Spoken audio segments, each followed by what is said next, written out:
Now, a while ago, I received a box full of Transformers Prime figures as a result of a trade, and I've been meaning to get around to reviewing them.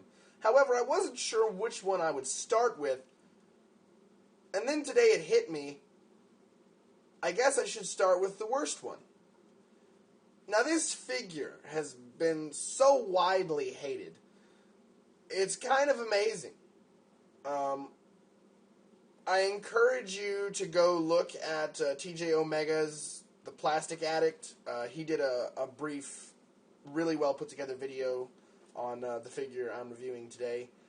And a lot of his points line up with what I'm going to say. So I wanted to get that out of the way, that some of the things I'm going to bring up are things that he's brought up. So, there we go.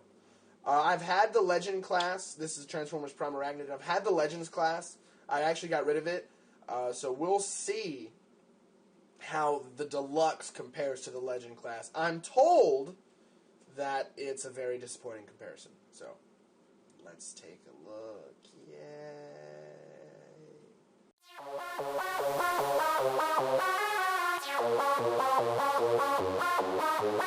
So this happened to me today. Oh no! Oh no! No, you didn't!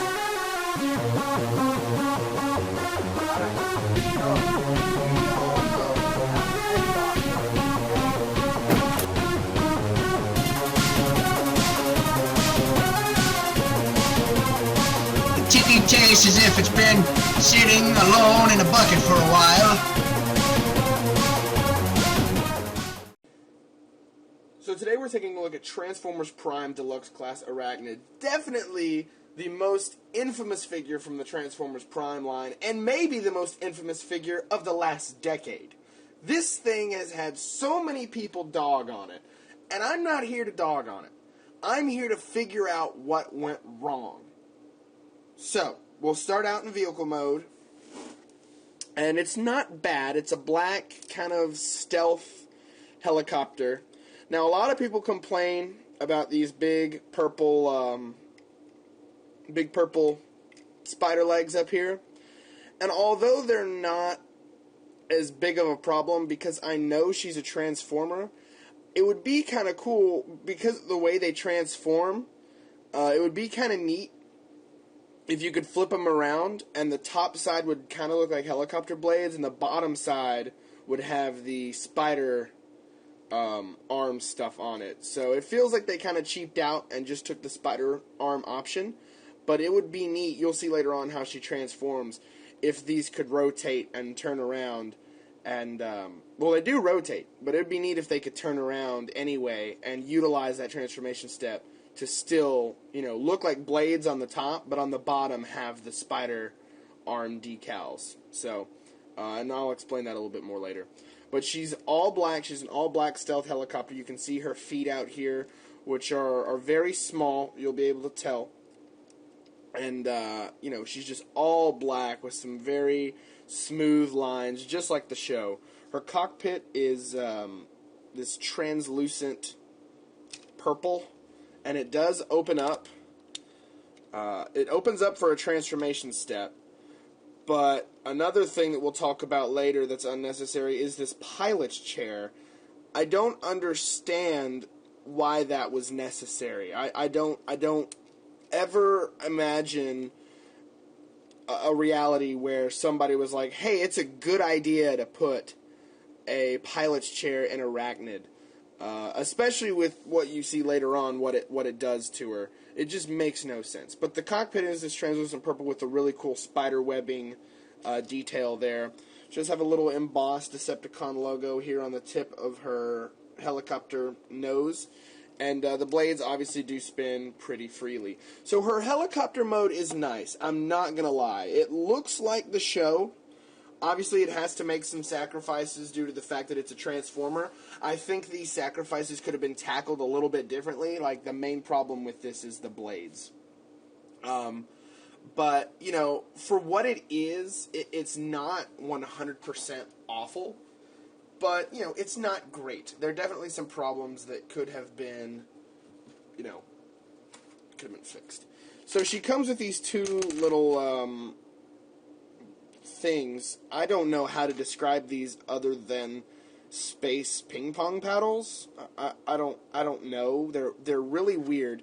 They were never in the show, and that makes no sense to me. Why they would include weapons that were never in the show? So I mean, it made sense on weapons that that came with like the Ironhide toy, and people who weren't actually in the show got weird weapons. I can't think of any Prime toy that didn't come with a weapon that wasn't in the show. And I'm trying to think, and correct me if I'm wrong. Please let me know in the comments if you can think of any Prime toy that was in the show that came with a weapon that literally was like, where did that come from? This is the only figure that has this arbitrary weapon just thrown in there, and I swear I don't understand where it came from. Once again, I am not dogging this figure. However, I will admit it's hard to not dog it.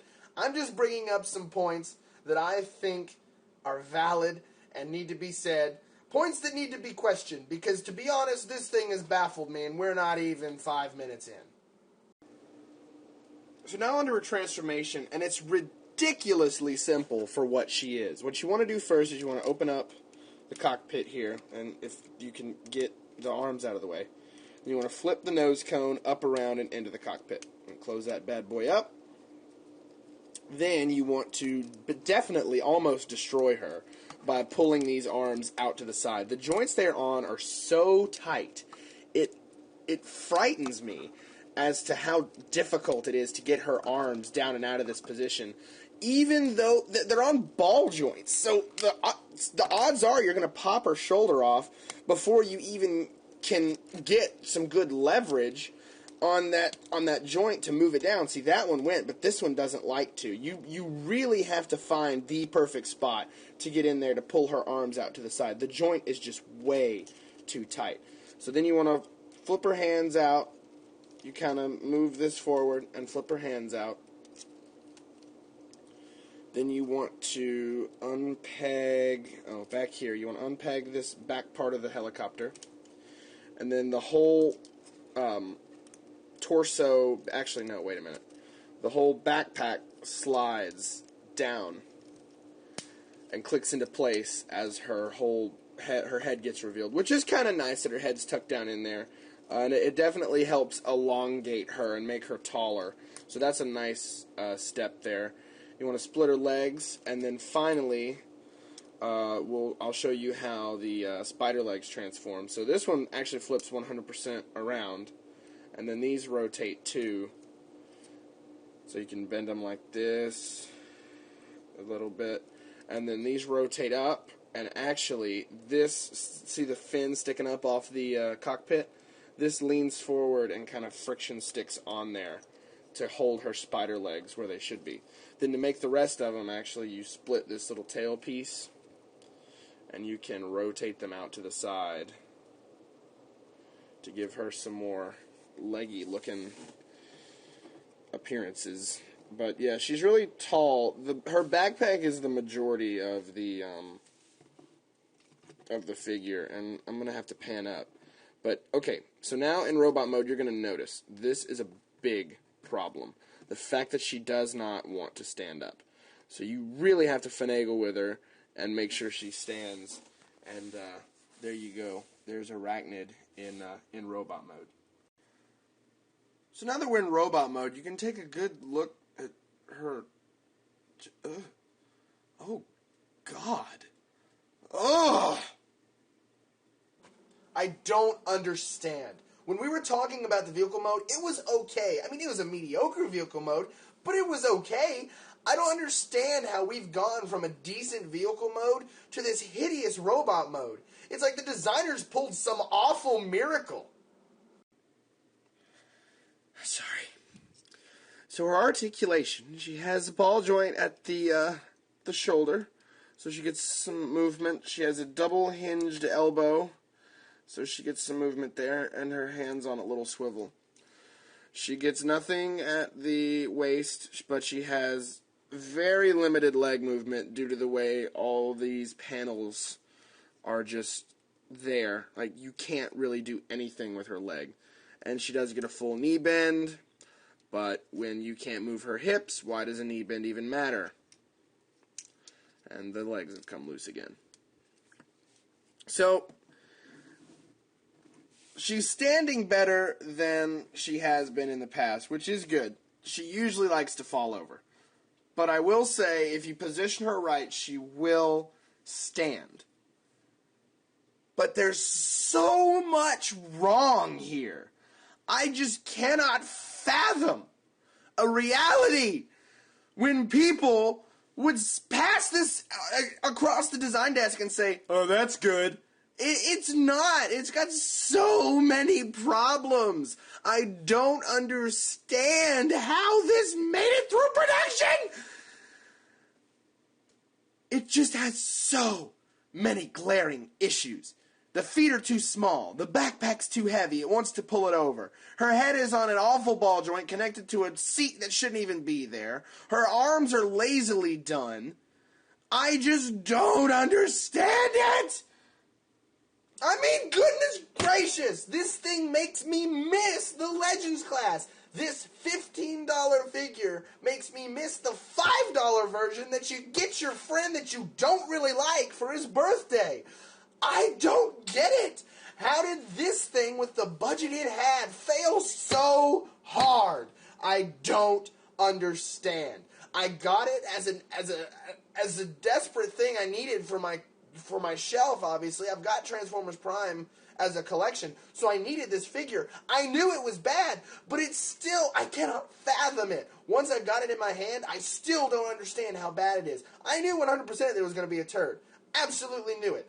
But getting it in hand and experiencing it still blows my mind as to how bad it is. And you know what? I'm done. I can't do this anymore. I'm done. You know what? I'm done.